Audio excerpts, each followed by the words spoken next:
And we are live. So good evening, everyone, and welcome to this panel conversation moderated by Patrick Hargett at UCL, the future of museums in the digital realm. So today we are going to have this live conversation, and Patrick will be introducing our speakers in a moment. So I'm here to represent MoCDA, and as one of the curators of the show, Abstract Art in the Age of New Media, that we've co-curated with Marie Chattel.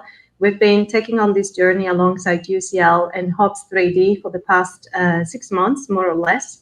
And we now have an exhibition on, which is available on our website until the 9th of May. I shall now pass on the word to Patrick to introduce our speakers and the topic of today's panel. Thank you. Great, thank you very much, Serena. It's a pleasure to be here. And I want to discuss the topic just for a few moments to begin with, and then I'll introduce our four distinguished speakers. So we're all very familiar with the idea that there are museums and galleries that are full of objects, which are artworks. And very often we think about our perception and our memory as relating to the artworks themselves, but the physical space of the museum and the gallery in which they're displayed is a really crucial context that brings one artwork into relation with one another. So curators know about this because curators know about the hang, as they call it. But the questions about spatial and contextual arrangement of art are really particularly interesting in the digital world. So in the digital world, rehanging seems really simple, and non-linear arrangements of art objects can become normal.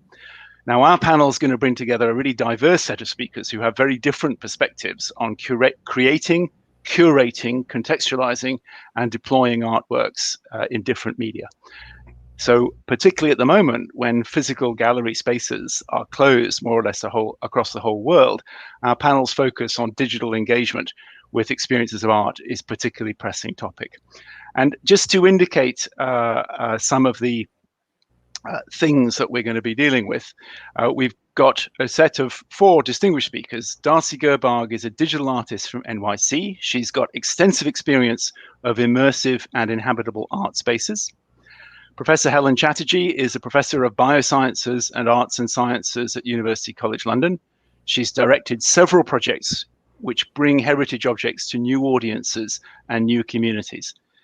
Dr. Mariana Rebello is a researcher at University College London, and she's been collaborating with MoCDA on a project looking at how the organization of artworks in a virtual museum can influence our memory and our experience of those artworks. And Brendan Sieko works at Cuseum in Boston on the digital audience experience and how to engage digital audiences. So I'm going to ask our speakers to speak for around 5 minutes on this general theme of the future of the museum in the digital realm.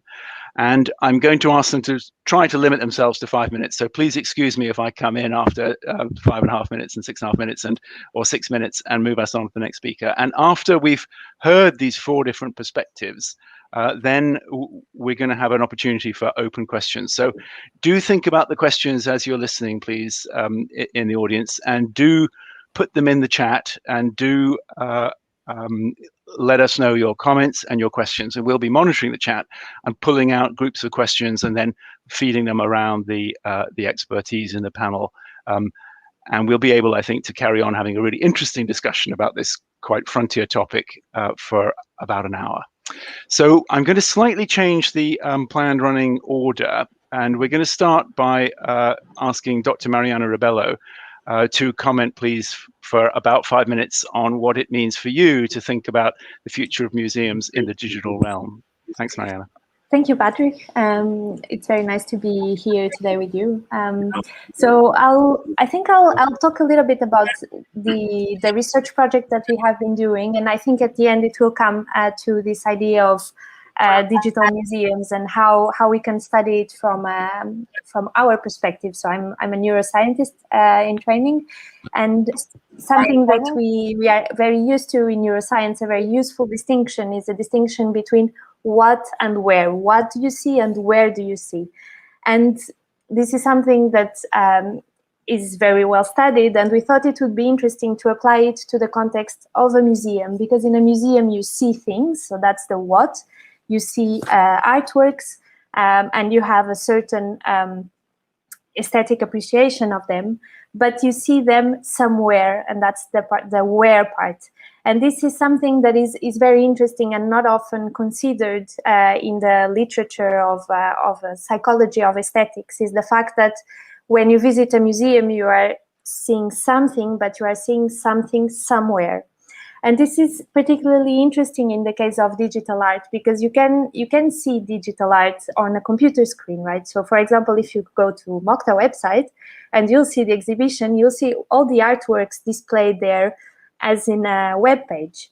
Now, if you go to the experiment that we have created, so perhaps I can show you on my screen. So you'll see the artworks on a specific display, as if it was in a museum. So what happens is that you see, so as we designed it in, so one artwork on each wall, and then you have a succession of different rooms, and you see one after the other. Perhaps you stop in front of the ones that you like most, and you turn to see one and then the other, and etc. So it's a quite different experience that you have when you see something static as a catalog, or when you are experiencing something in space. And this is exactly what we wanted to study here. And I think another point that is interesting is the fact that if you go to a museum, you go to a museum to see the artworks, not necessarily to really have an explicit perception of space. Space is there implicitly. You navigate the museum, you see perhaps doorways, staircases, but it's not something that you are really paying attention to. And in our project, what we wanted to see was really this interplay between how the space is built and what you are seeing there. So what we find here in the results that we are analyzing now is that there is indeed an interplay between the what and the where, in terms of liking. So if you are looking at something that you like, your experience is not just about the object piece that you are looking at, but it also involves the surrounding environment. So you have an experience of the orientation, where you are looking at. So how do you know this? How do we know this? Is that we after the visit of the museum, we ask you a certain number of questions, and in particular, if you are able to replace the artworks on the museum map. And what we see is that for artworks that people like, they are able to report in which wall they have seen them.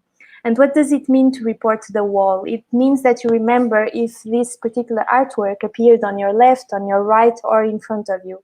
And this is what I mean by an experience of spatial orientation. So if you see something that you like, then you also have this memory of remembering that you've seen this piece on your right, on your left, and in front of you.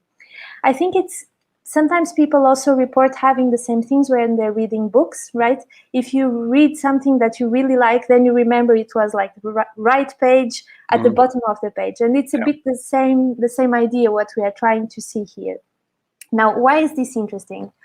I think for us it's fascinating for the neuroscientific field, very modestly, but I think it can also be interesting for museums because, well, at the very least, it's an argument to say that going to a museum is a particular experience. So you are experiencing not only the art that you're seeing, but also the space. And this could be relevant as well for digital museums because you have to consider the way that you are arranging the artworks in space, and consider that you are providing the visitor with a much broader experience, which is not just the artworks themselves, but it's also a more general memory of something that you have visited. So there's also the space that goes with it. And of course, here we are doing this experiment on a 2D computer screen. You could imagine doing this on an immersive 3D virtual reality, that would be another level. And then it would also be interesting to see if we find the same kinds of results if you are studying in real life. But yeah, So Well, that's fantastically interesting, Mariana, and really clear and very nice to see the actual implementation of the virtual museum, a virtual art gallery as an experiment, which is accessible from the MoCDA website. So thank you very much for that great summary. And Brendan, I wonder if you could tell us next about your work at Cuseum and about digital engagement. Thanks. Absolutely. Well, thank you, Patrick and Serena, for having me. I've been immersed in the topic of digital and virtual mediated experiences around art and culture for about the last decade. I've been building technology since I was around 11 and 12, so I had a head start in the music and entertainment and visual space, but it's really been the last 10 years where I've been working with museums of every shape and size across the globe, to the magnitude of about 400 museums and cultural institutions, around helping them bring their art collection to as many individuals as possible through mobile guides and other types of virtual avenues. What I want to talk a little bit about today is more specific to augmented and immersive technologies and the impact that COVID-19 has had in accelerating digital adoption of art and cultural objects into the public sphere using these types of technologies. So just bear with me for one moment as I pull up my screen. We're going to jump through a number of different projects that I've been a part of. Can someone just say, yes, you can see my screen, just to have confirmation? Yes. Okay, great. Let me see. I can't seem to hide that little... you can click hide, Brendan, I think. It's not letting me, unfortunately. Oh, there we go. Right. Oh, there we go. We're back in. That's great. We're good. We're good. So I'm going to talk a little bit about augmented reality and the impact that that's had on museums going a couple of years back into the present. So my first encounters with augmented reality in the cultural realm was with the Perez Art Museum in Miami, Florida, a notable international contemporary art museum. We had the opportunity to work with them on a Knight Foundation funded project. And rather than looking at how AR could reinterpret existing culture, we used it as an opportunity to align more with their mission and vision of supporting artists and creative innovation, and using this as an opportunity to produce new culture. So it wasn't about how this new technology could change the way it was displayed or consumed, but very much about how it was consumed. And we worked with a Miami-based artist, Felice Grodin, in creating new works that defied the traditional scale and budget and capacity of works that would have otherwise been presented. And so here you see a work called Mezbug. It is an iterative work of art, it's an interactive work of art, and it was a part of a series of 4 objects that explored the idea of invasive species all around the Bay of Miami.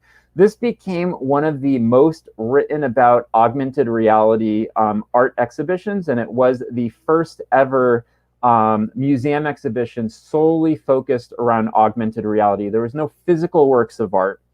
There was no precedence around that aspect, and it got a lot of interesting feedback and reviews from the New York Times to the art newspaper, as well as tech publications like VentureBeat. And this was really interesting from a number of different perspectives. The use of a new tool by artists, and artists have of course been using new tools and various tools since the time of Da Vinci. But in this case, it was the first ever use of Apple's AR kit. So really a lot of excitement around seeing that. And then flipping the page to something, a little bit art historical. This is Gustav Klimt, the great Austrian modernist.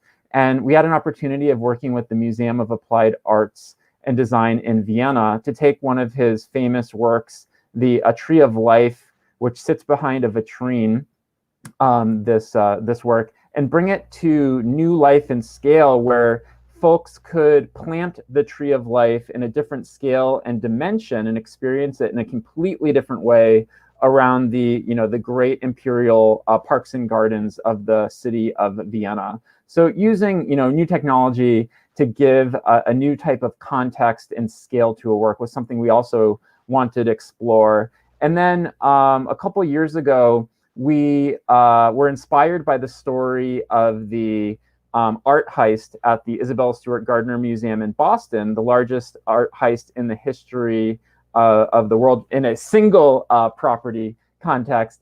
And we returned those works to their frames virtually using AR. At the time, we didn't know if this would technically be possible. And at the time, we didn't realize it would spark a conversation around the role that technology and virtual has in replacing, augmenting, or even returning works that have been lost or stolen throughout time. And so this, sparked a lot of conversations, is featured by Wired, and it was the most written about augmented reality project in the art and museum world of that year. And I'll jump forward because I realize I have a minute or so left. But during the pandemic, in working with museums and cultural institutions around the world, we wanted to find a way to help our partner institutions and other museums bring their works into the homes of their audience in a virtual capacity using augmented reality. So while museums were closed, we saw an opportunity to help these organizations bring works virtually into the homes of art lovers around the globe.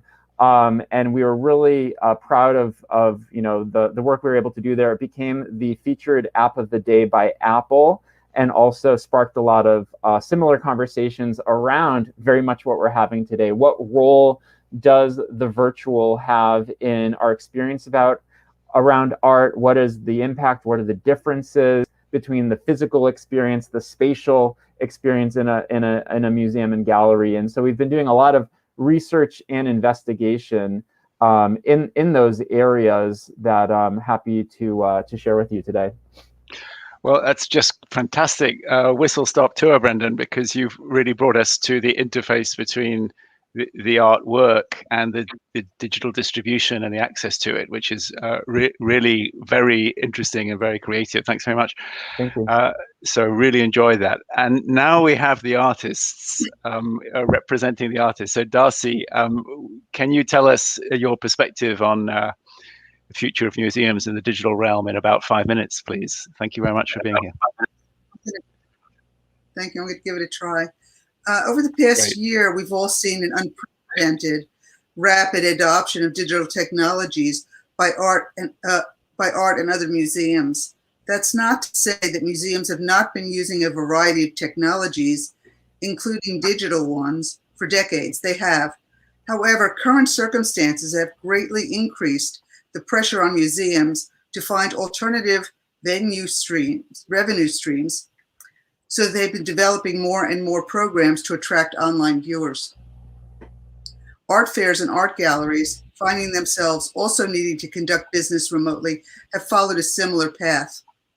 Virtual art exhibitions have provided art viewers opportunities on laptops, tablets, and phones that mainly consist of 3D models of traditional-looking exhibition spaces with art hanging on their simulated gallery walls that one can navigate around in with a keyboard. The art world calls these online offerings virtual museum exhibitions, virtual art exhibitions, virtual galleries, and virtual art fairs. We're all familiar with these somewhat less than fully satisfying art viewing experiences. Better than nothing, but not as good as seeing the art for real. In the best of these virtual exhibitions, the viewer is able to spend some time at their convenience without distraction, viewing particular artworks than at traditional crowded blockbuster museum exhibitions or busy gallery openings. Those virtual exhibitions that provide high-resolution images with realistic lighting, sufficient space to vary one's viewing distance, and opportunity to examine an artwork at length provide a better experience. Maybe they're worth paying for, or maybe they will become a welcome perk with curator-guided tours of museum membership.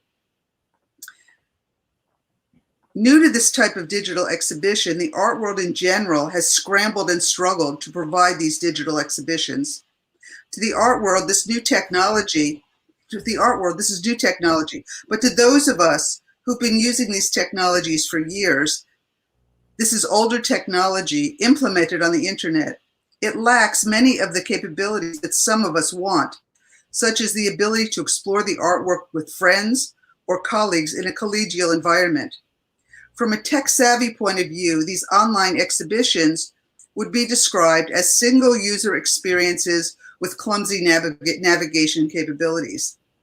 A few museums have created significantly better online art viewing experiences than others, sometimes by meticulously reproducing models of their actual gallery spaces that viewers can move around in from gallery to gallery and floor to floor. Unfortunately, there's considerable confusion about what exactly a virtual art exhibition is. A virtual art exhibition in the art world is an art exhibition that appears to be 3D on the screen and that one might be able to view from many locations on the model. That these types of art exhibitions are referred to as virtual, and I put that in quotes, art exhibitions in the art community and press can be misleading. These types of art exhibitions differ significantly from art exhibitions using newer, more exciting techniques, including VR, AR, XR, and MR, particularly virtual reality art exhibitions that are fully immersive and interactive environments, experienced using 3D VR goggles or PCs. These 3D VR worlds can be multi-user, fully immersive, and provide the feeling of presence. The participants feel like they are really there in the same space as the artworks and can converse freely with each other, with others who are also there experiencing the artworks themselves. So what do I think museums in the future will look like? I think that museums have a unique place in the art world, but that their focus will change a bit. It is clear that museum economics, with their expensive fixed physical spaces, requires them to find ways and monetize an exponentially larger audience remotely. To do this effectively, museums have to adopt and keep up with the latest technologies for experiencing art, or they'll fall behind. Museums are cornucopia of art and cultural history scholarship, and they house precious art cultural artifacts. As museums are businesses, albeit not-for-profit ones, they need to assess and focus on their strengths. Their value proposition lies in their collections, libraries, research, curators, and staff, and less so their physical locations. I believe that art museums need to value their collections and people. They need to embody what they are and not try to be what they are not. Art museums are not science museums, natural history museums, political, sociology, psychology, medical, or other research think tanks. They're art museums. I think museums will fail if they try to compete with entertainment theme park, the commercial gaming industry, the professional performance industries, dance, theater, music, film industries, etc. Nor can the artworks museums exhibit be of poorer quality in terms of craft, aesthetic value than the best mass market materials, tools, and media they embody. Without getting into a philosophical discussion about money in the art world, I do want to point out that there's a growing population of professional fine artists who use digital technologies to create their artworks, and a few of us have done this for many years. There's some famous artists who are invited to try out digital techniques by their galleries or the large technology company, and lots of amateur artists who use various digital creation programs to make art. Museums should be the repositories of only the very best artworks. I hope artworks made by serious professional artists who use digital tools will be fully accepted by museums and the art world for what they are, the artwork of our time, created with the tools of our time. I'm a painter and I sell my works on canvas. I'm a member of a group of artists who refer to themselves as texpressionists. It's a varied group of professional fine artists who use digital technologies and in as many ways as there are artists. In response to many people who viewed my paintings on canvas in my real world art exhibitions, asking me if they could walk into them, I was motivated to create immersive, interactive 3D VR exhibition experiences of my work. And I will share one of those now. Oh, that's great, Darcy. We look forward. Can you share the screen? Can you see it? Not yet.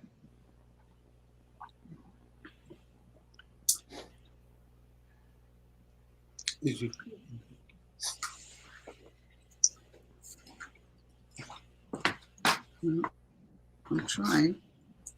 I usually can share this. Okay, this is a different.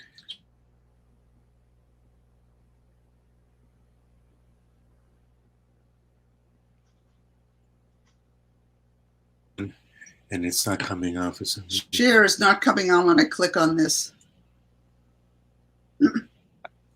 For some reason, this.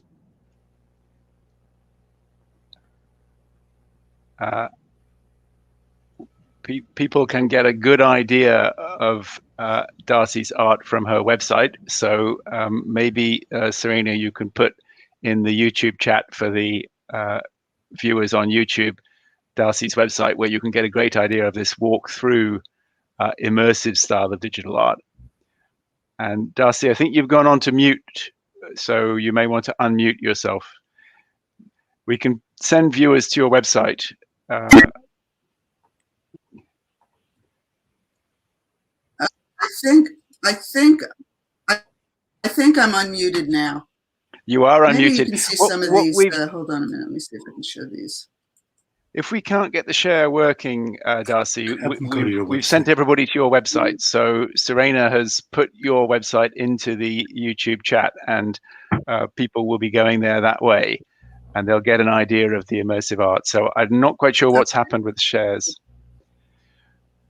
But I think if you don't mind, we better move on in terms of time, and maybe we can come back to look at some of your artworks in the Q&A if we can get it going and if it's relevant. But I thank you very much for this really clear statement about the role. There we are. There's the website. I recommend it to walk through Darcy's immersive art.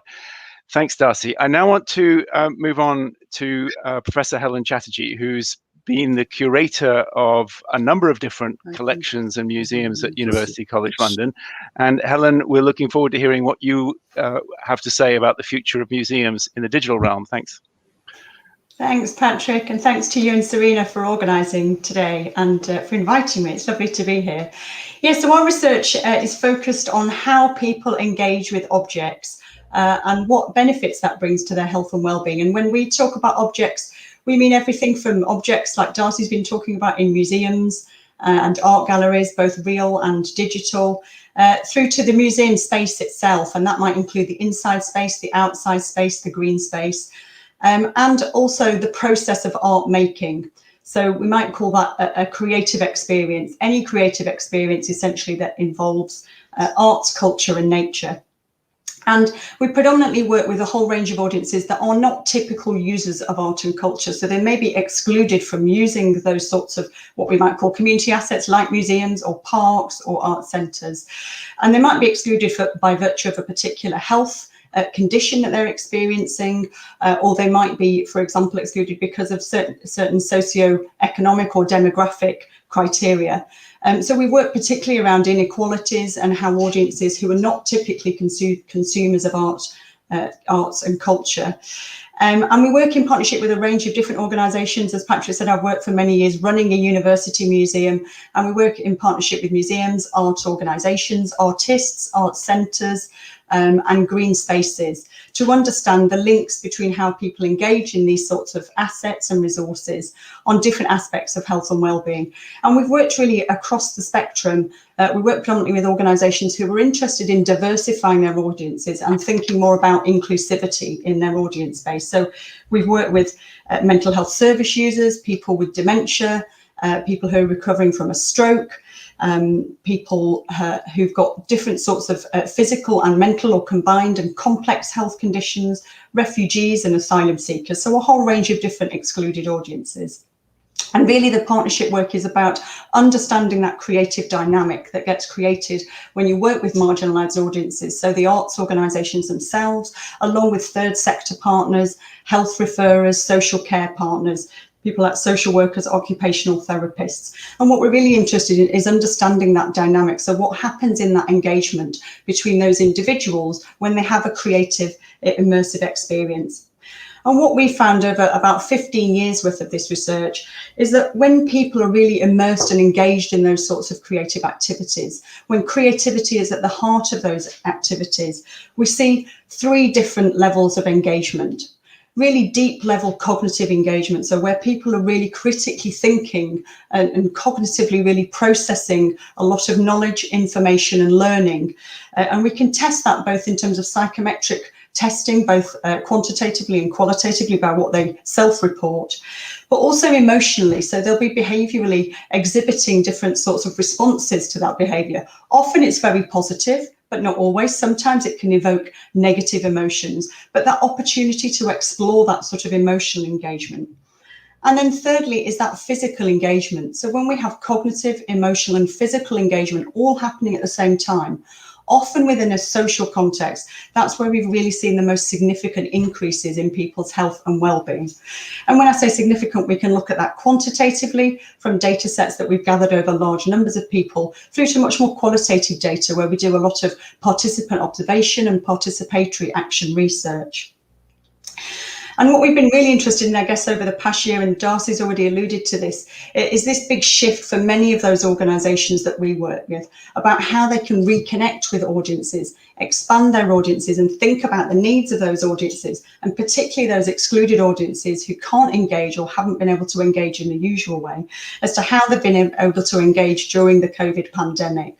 So we've been doing a big year-long project working with a whole range of different partners like Arts Council England and Natural England to understand what their sorts of audiences and the partners that they work with, how they've adapted their resources to take account of the COVID pandemic. And as Darcy said, we've seen a huge shift in that audience base. So arts and culture, both across the US and the UK, has significantly increased, so consumption has increased.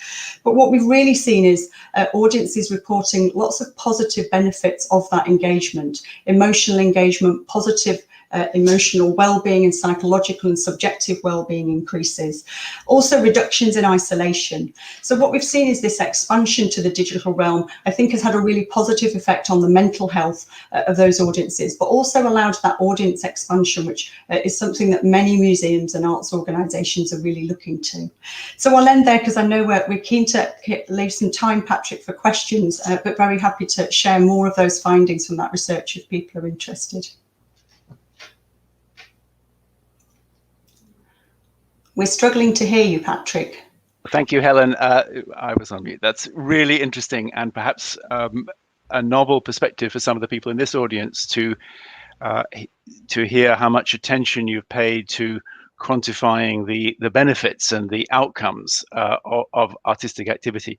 So I think we've heard some really diverse and very balanced and interesting perspectives on the general problem. And I want to now take some floor questions. And if I may, what I'm going to do is read out a batch of 3 questions, perhaps, all together, and then you on the panel can think about them and then volunteer which ones you want to pick up, or I will filter them to different people. So that often can work quite well. So here's a question from Mark Jackson, who asks, have you found XR exhibits attracting a specific demographic during the lockdown? So just park that question. And another question that Snow Yunji Fu has asked, do you think that art museums are going to have significant participation within the crypto art space for collections of artists' work? So a question about crypto art there.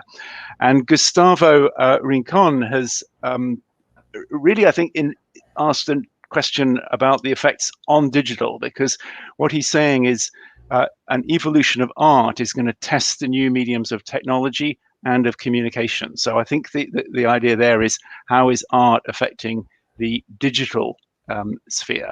So I don't know if anybody would like to pick up on some of those. Helen, you've addressed a little bit the demographic already, but Brendan, I wonder if you have comments on the new demographic. And then Darcy, I think you would be well positioned perhaps to give us a comment on crypto. Brendan. Yeah, absolutely. So looking at the question around demographic shifts during lockdowns, I think you need to take a step back, zoom out a little about how consumer behavior has, radically changed, where, older members of society are now ordering groceries online. They're registering for things over the internet. So it's really, in a lot of ways, taken that learning curve and condensed it significantly out of necessity. So older demographics feel that much more comfortable with technology. They feel that much more comfortable with contactless payment and all of these other aspects around. And that level of comfort and confidence in the new tools makes it that much more accessible for wider demographics.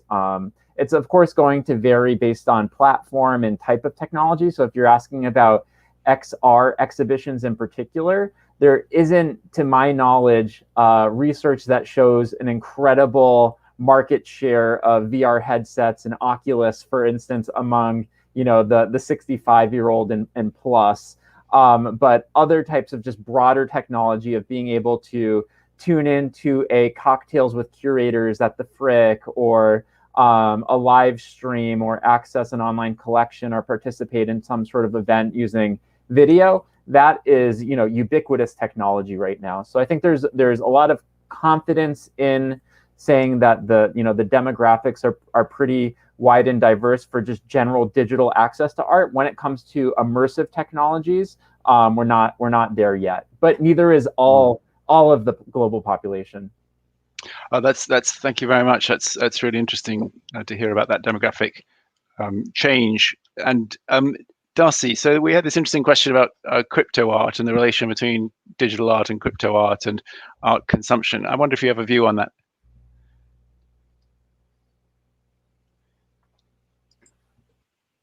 No, I don't have a lot of a view on that. I'm trying to really get to understand it better. I do participate in a lot of sessions where that is talked about. I know artists who have their work being sold as NFTs, non-fungible tokens. And the best I get is that, like in anything, artists have to promote their work. Very few artists make a lot of money. Most artists don't make any money. A couple artists make a little bit of money. It's a slightly different revenue stream potentially for artists. In the end, the question is, for an artist, I think, is where are you going to spend your time? Part of it, I think, is I think the jury's out on that. That's really helpful, because I think actually lots of people are going to have a view. And Brendan, you would like to come in, and then I'll turn to Helen and Mariana too. Yeah, so I've been watching the NFT and crypto art market for quite some time. I learned about Bitcoin in 2011, so I've been following it since the single dollar digit days. When it comes to crypto art and museums' participation in that market, I think that right now what we're seeing is explosive speculation to a point that it's irrational. And when you think about the collecting and acquisition committees at museums, the things that they're focused on right now are diversity, inclusion, collecting works by women artists, underrepresented communities. And if those groups are participating in crypto, perhaps there'll be an opportunity. But if it's to buy a $6.6 or $6.8 million Beeple work, the museums aren't the ones on the receiving end of that right now. On the flip side, I do think museums have an opportunity to take part in NFTs through the creation of digital scarcity around their own collections, and I think that would parallel nicely to the pursuit of monetizing online collections and content. But from an acquisitions perspective right now, I'm just not getting the sense that museums are there, especially if you open up any art, publication or newspaper. They're talking about selling works. So the Met is looking at selling, over $100 million of art. And a lot of this selling activity, I think it was last year, the year before, the Baltimore Museum of Art was looking to sell off redundant works in their collection in the name of diversifying their collection, again, with underrepresented communities. So that is the priority number one, and anything around that is a frothy speculation. And that's, that's my opinion from a museum perspective. From an art market perspective, very different, but from a museum perspective, I don't think right now there's a significant, participation from, collecting museums. It's really interesting that you've told it like it is. Now, Helen, I think you've worked with a lot of museums which are fairly niche and fairly sort of, if you like, oriented into the public sector and the heritage sector. So do you have any view about the crypto and the speculation that Brendan's mentioned, and the value, if you like, locked up in the art objects? Yeah, well, only really to reiterate what Brendan says, a lot of those museums, even big, large museums, both here and in the States, we do a lot of work with different museums in the States, the same. A lot of the focus is on around niche collecting around audiences to attract different audiences and or funders. So, that might be indigenous artists, it might be, excluded audiences for the museums. So, and I don't know how that's put into crypto art, I'm afraid I can't comment on that. But definitely in terms of prioritization, decolonization has been a really big theme for all of those sorts of organizations. That's really interesting. So thank you very much for those sets of questions. I now want to move on to an interesting question that's come up from Han Chin, who asks, do you think digital art has commodification possibilities on the art market? So we're back again into this idea of the marketplace versus, if you like, the individual experience of the individual viewer. And Mariana, you've been studying individual experience, so I wonder if you'd like to talk about that.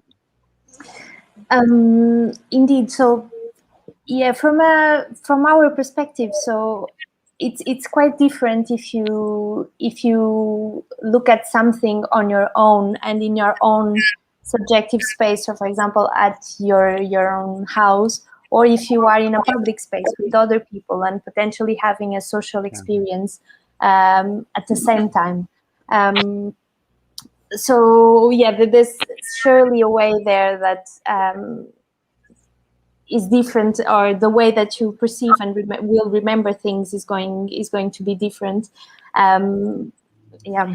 And what about salience? So in psychology, people often say that your experience of an object is more intense if the object is somehow unusual or unexpected or unpredicted. And in Han's question, there's this word commodification, which to me sort of implies that everybody's got that particular artwork on their wall. And I just wonder whether we'll still see it if it's so ubiquitous. So I wonder if you can talk a little bit about this idea of the way that an artwork can be striking and salient, and how that might be relevant in digital, where reproduction is straightforward.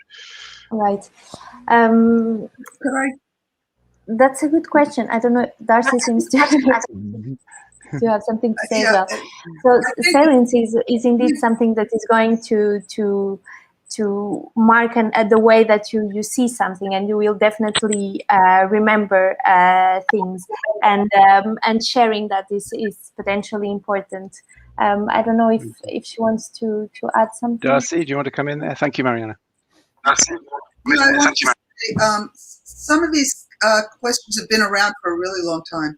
Sure. And a lot, in the beginning, you really only had your computer out on a monitor and you couldn't even get it off the monitor.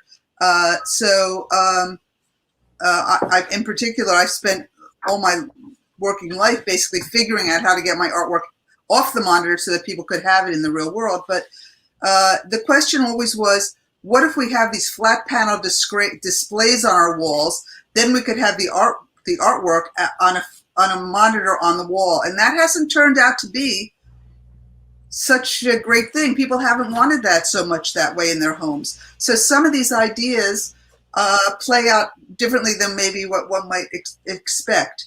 I want to look kind of a lot further into the future. Right now, physical space for people, especially living spaces in cities, is more and more expensive. The spaces are smaller and smaller. People have less and less wall space, fewer places where they could even physically have artworks if they do want them. Some people don't seem to care. I don't know what, but in general, people like to have photographs of themselves and their families first initially. But when people decide they have enough room and they want to have artwork, then I think eventually it's not going to matter whether you made it digitally or with acrylic. You can't even get the same pigments that you used to be able to get as an artist because they're too toxic. So then do you only want paintings made with toxic paint or non-toxic paint? So I think that is going to settle out over time on its own. I want to think about space travel. What happens when, in fact, maybe we do get off this planet? Maybe we are in space. Maybe we're on a half lifetime travel. We're in a capsule, well, God knows where. Then a digital image is going to be really nice to have with you. Yeah, I think that would be helpful for passing the time, and it's interesting to take that long view. I want to go to a couple of questions. I'm going to read out a couple of interesting questions that have come up in the chat. And then I think, Helen, I'd like perhaps you to start. So one of them is from Karen, and she says, I would love to hear your views about barriers to involvement in art from some groups in society and whether digital art can help to lower those barriers. And Gustavo is asking about what are the statistics that can aid government support in the arts to restart and stabilize economies. So, what should governments do to, particularly in non-profit organizations, to increase inclusivity and engagement? So Helen, perhaps start, but I think others are going to come in too. So thanks. Yeah, two really brilliant questions. Thank you. I think firstly, in terms of, I definitely think digital art can help in terms of bridging those gaps and helping to attract new audiences. But there are some fundamental issues with access, which is whether you need to have, for example, Wi-Fi, whether you need to have a digital device. Millions of people don't have access to digital devices and or good Wi-Fi. So that could present a limitation, and that has been an issue in terms of the pandemic, in terms of diversifying online audiences. So there's still that digital technology divide and digital inequalities and how we can circumvent that. Lots of museums have been experimenting with that, sharing digital devices with their communities, sharing, for example, opportunities for people through dongles to be able to connect digitally, and thinking about other ways to connect to audiences. So I think there's definitely a role for digital art, and we've seen how that's happened in terms of the increase, as Brendan and Darcy have talked about, in the increase in online provision for museums. It's interesting, the second Gustavo's question about how arts and culture can be used to support the recovery. I sit on a cultural recovery group, which is led by DCMS, Department of Culture, Media and Sport in the UK. And that's exactly what we're considering. So what's the role of art and culture in cultural recovery? I would say, I think it's absolutely essential. We've really seen how arts and culture, and I would argue nature and the outdoors, has massively supported society, and how essential it's been to consider access to those sorts of assets as really fundamental to our health, well-being, the economy.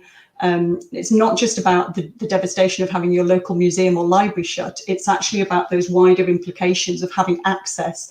And so I think there's a real argument to make for the levelling up agenda and issues around inequalities and how arts and culture, and I really think digital art has got a great role to play here, how digital art in particular can help address inequalities. I think when we can make that case, which I think we can make really strongly, I think we've got a really strong future in arguing for arts and culture to be central to economic, cultural and health recovery.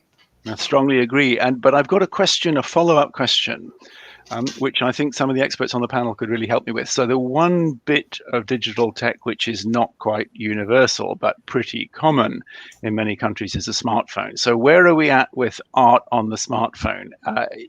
Is that going to be the future device that will suffice to get people engaged with artistic activity, or are we looking at more high-value special purpose devices? Brendan, you've got something to...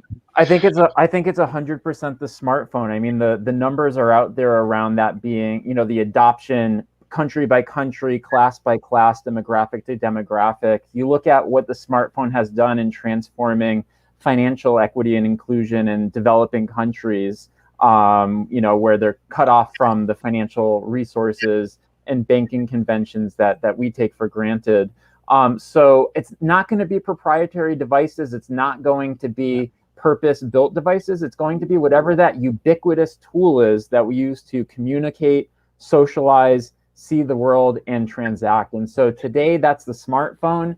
10 years into the future, some think it's going to be an implanted contact lens, but come on, it's really going to be the smartphone for the foreseeable future. And I think in a lot of ways, kind of going to that question about breaking down the barriers and the role digital plays, yes, there are absolutely a lot of obstacles. And I think that in some ways, from an institutional perspective or from a societal perspective, I think it's maybe not the term digital art, it is omnipresent art. When there's an empty storefront in your neighborhood, when there is an empty billboard on the highway, when there's a channel that isn't supported because the advertisers have moved to the internet, should that not be a place to present art and cultural value? And I think that those are the types of things that I think would truly break down barriers, is when it's not a matter of going to a specific place to see the museum because I might not have access to that, depending on a device that I might not have access to, but having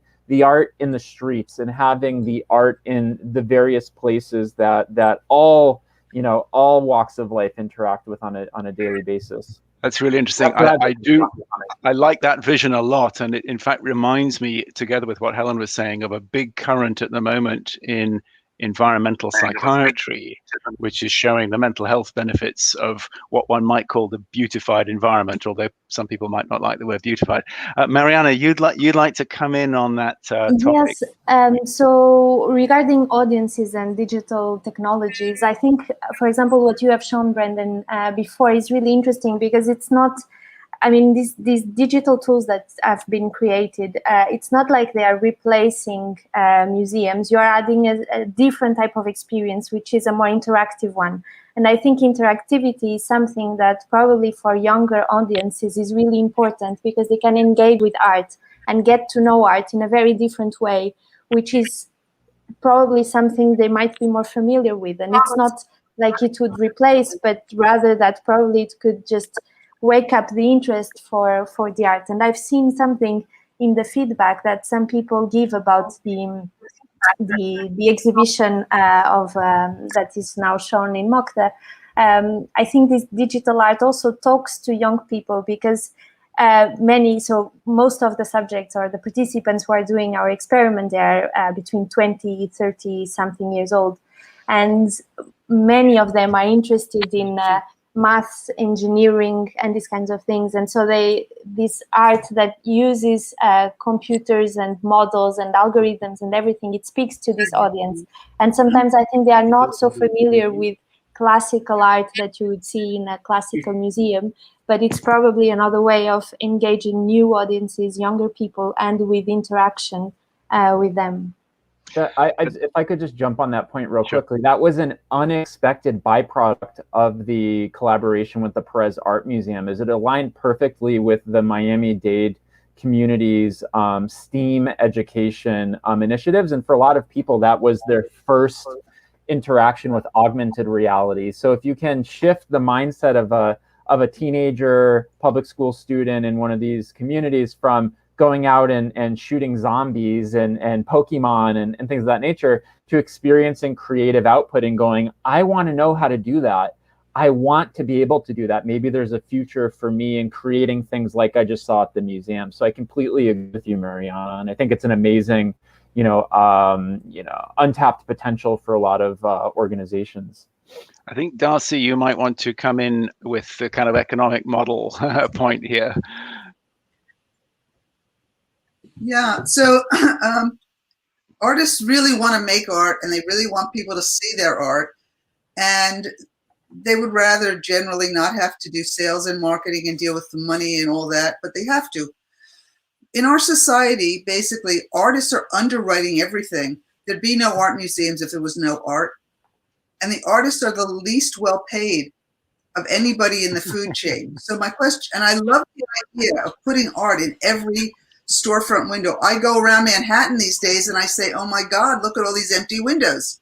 Okay, what does it cost me to print, stretch, and frame my work? What does it cost me to move that work from one place to another? What does it cost me to install that work? And it goes on. And I'm not even talking, I mean, my work is not small, but you know, we're not talking something gigantic. So the question is, how do we rejigger where the money goes in the art world? And it's a problem because it's difficult to know what artists should be receiving money. It's not as if it's easy to decide who really great artists are. It's not, especially when they're younger or they haven't made much work. It generally takes a lot of time before society coalesces around a belief that an artist is a major figure of their time or not. Now, we live in an odd time in the art world where some of that's been compressed. And now everybody right out of art school gets a gallery, they get their work sold at auctions, and it's very cockeyed right now, but it will all settle out. So I'm wondering, how do we get museums to broaden their scope in terms of being catalysts for finding places for having all these artworks, and maybe their money all has to go to their programs, kinds of things, not to buying artworks. They shouldn't have to buy an artwork. It should be donated to them. They should be respected enough that someone who owns the artwork or the artist has a collector that wants to buy it would give it to the museum. Somehow the finances have to be changed. I think this is really interesting because we're at the interface between, you know, what is the art object and what is the aesthetic activity, and then the underlying business models, which are rarely debated but really interesting. So we're moving towards a close, and I want to just pick up on a question which Yanis has asked in the chat, and I'm going to read it out, but then I'm actually going to re-ask it myself because I think it's rather interesting, and I want to sort of shade it. So Yanis writes, according to curator friends, what people seem to enjoy is the museum tours and having art explained to them and being given the opportunity to ask questions. Do you think this can be reproduced online? So that's a really interesting question, Yanis, and I want to just jump on it with showing a slide. I want to show a slide because you know, one thing that we've seen quite a lot of on Twitter recently is how it started and how it's going. So in the case of museums, I hope you can see my screen now. So how it started, I think historically, the museum is the cabinet of curiosities. So you have the tradition that really the ultra rich would collect and store value in things that were rare. And what's quite interesting is it wasn't just that you would lock them away. You would, I think, you know, show them to all your friends in what evolutionary biologists call costly signaling. So art is great for doing the same kind of things the peacock does with its tail, you know, if you want to strut your stuff. But what we've seen, of course, in terms of how it's going is the rise of the destination museum. So here's the Guggenheim in Bilbao, and we've seen the idea that the museum and the artistic activity that it contains is an experience that people seek out. And they seek it out often in groups or with other people, even with their families, as a sort of a destination and joint activity. So I think, Yanis, your question is really interesting because there's a social interaction present in both how it started and in how it's going. I'm pleased to say that it's kind of easier to get into, or it used to be easier to get into the Guggenheim in Bilbao than it was to get into the Emperor's Curiosity cabinet. But I think let's see if I can get back to the screen now. But I think there's a general question about what is the sort of information exchange between people that occurs in the museum space, and how can digital be used to augment this process of receiving, transmitting, learning, and sharing information, which I think needs to be really encouraged. So I'm going to ask everybody on the panel to perhaps comment a bit on Yanis' question and on that. So Helen, I wonder if you would start. Do you have any comment on this? But just so that there's been a huge rise, and that was some of the first types of online distribution that museums did was exactly that, converting their tours to virtual tours, and you could sign up, and that again really helped in terms of audience diversification. And museums reported a lot of engagement with different audiences, who perhaps wouldn't have physically been to a space for whatever reason, but then having got the opportunity to do it online would take part in that. And I think absolutely having the opportunity to engage with curators always gets massive hits. I have to say, a lot of the research we've done though shows that actually audiences really, really like to engage with the material and through the making process. What we found is if you do too much talking to them, nobody likes that. We all love to hear from curators and artists, but it's got to be also given time needs to be given to the participant for them to be able to share, explore and discuss, and that making opportunities built into that, and ideally object engagement opportunities really helps to augment that experience. That's really great. Thank you very much. Brendan, do you have any sort of comment on this question? Absolutely. Responding to Yannis's question, I think that the root of that aspect is social, and the studies that show the social dynamic of the museum or art viewing experience as being one of the core and one of the high priority aspects. So a research firm in New York called LaPlaca Cohen puts out a report called Culture Tracks every year or so, and they pointed to that dynamic being especially important to millennial audiences, but across all audiences, the ability to have a shared experience. And if we can all say we're heading towards a more experience-based economy in a lot of ways, less about the ownership, but more about the experience and the shared experience that we can have together. I think there are certain aspects that can be translated online, and we're living that right now on this that has been put together. Strangers from different countries, conversation with people that are chiming in over YouTube with questions and comments. I think it is possible, and it's still in its ugly duckling phase. But thanks to these unprecedented moments where our lives have become more virtual, we're being forced to face a different type of social experience. So I think that they can be reproduced. They'll be very different, and there's a lot of progress to be made in the resolution, the user experience, all things in between. But we're making big strides right now, especially in the art world. Great. Mariana, do you have a minute to tell us how you see the social part of art experience? Yeah. So what I would also like to stress from Yanni's question is the learning part and the narrative. So you also go to museums because you want to learn something and understand something, and that's probably why you like to go on guided tours. And I think it would be a missed opportunity if, when trying to develop digital technologies and museums, if you don't try to find new ways of teaching things to visitors. So trying to reproduce a classical guided tour online is probably not the best way to proceed. And I think we can use lots of imagination to make something more interactive, where you can still learn things, but in a different way. And I can add that tomorrow, on the next panel, we'll have Chantal Eschenfelder from the Stadler Museum in Frankfurt. And they've developed many different tools to try and engage with the audience in a way that they can learn and benefit from the experience. So join us tomorrow. Right. So details of that are on the MoCDA website, including the time and the link.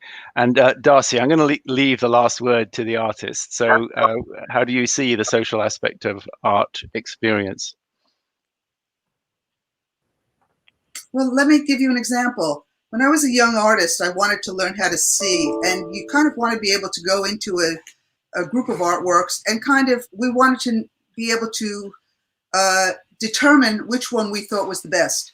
So I was part of an art crowd, and a bunch of us would very often go with Clement Greenberg to an art exhibition. And I remember one in particular at the museum, at the Metropolitan Museum, where we were in a room of old masters. There were 20 of us in a circle around in this room. And he said, if money is no object, which of these pieces would you take home? And then he would go around the room, call on each person. And of course, it was terrifying to be called on. But in the end, doing that in artist studios, doing that in art galleries, doing that, looking at art repeatedly and on, what happened was you got to understand what you were looking at. You would focus on it. You would get more out of it visually. You would ask more questions about the work. And I think that's, and you never got tired of it. So I think that may be an answer for interacting with art. That's a great answer, and it taps into the pleasure and the value, subjective value of artistic experience, which I think is extremely important. Well, we're coming really to the end of our time. We started a little bit late, but we've actually gone on later because it's been so interesting. And I must say it's been fascinating. I'd like to thank the audience for their questions. I'd like to thank all of the panelists for their really energetic and informed responses. And Serena, I'd like to hand back to you because you've enabled this and made it happen. So over to you. Thank you. Thank you so much, Patrick, and thanks to all our speakers and audience for joining us today. The conversation has been amazing, and watching it from backstage, I have to say I've learned so much from all your perspectives. So once again, I second what Patrick said. Thank you all for joining us today. Just a quick reminder about tomorrow's talk. So it's going to be at 4 p.m. GMT, so UK time. So we're going to do the panel in a couple of hours earlier. So please join us tomorrow. Mariana will be moderating the panel, and that it's going to be about what cognitive science can bring to artists and museums. So I very much look forward to tomorrow's conversation. And once again, thank you all for joining us today. The exhibition is on at MoCDA until the 9th of May. And we also created a digital poster as an NFT, which is the first that MoCDA has made to support all the participating artists in the show. Once again, thank you, Patrick, for moderating this panel, and we'll see you again tomorrow. Take care. Thank you. Bye. Thanks, everybody. Bye.